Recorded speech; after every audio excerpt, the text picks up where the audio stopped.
Is the baptism of the Holy Spirit different from the Spirit we receive at salvation? Yes, when you accept Jesus, the Holy Spirit comes to live in you for salvation.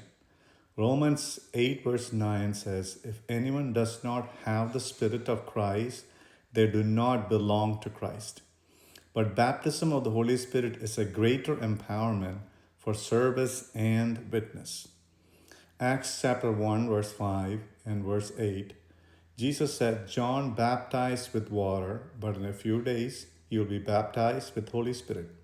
You will receive power when the Holy Spirit comes on you. Acts chapter 8, verse 14 to 17, we read, Samaritans believed and were baptized in water, but only later received the Holy Spirit baptism when Peter and John laid hands on them. Salvation came first, then Spirit baptism as a separate experience.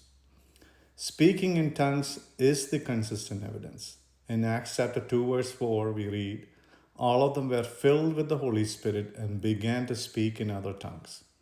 Acts chapter 10, verse 44 to 46, Gentiles received the Spirit and others recognized it because they heard them speaking in tongues.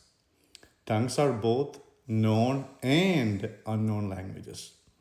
Acts chapter 2, verse 6 says, people heard disciples speak in their own languages. 1 Corinthians 14:2 says, anyone who speaks in a tongue does not speak to people but to God. Indeed, no one understands them. They utter mysteries by the Spirit.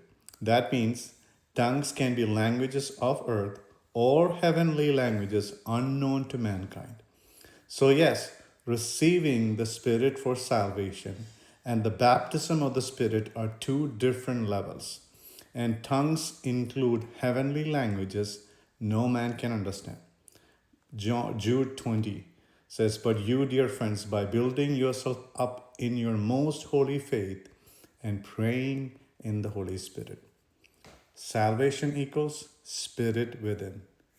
Baptism of the Holy Spirit equals Spirit overflow.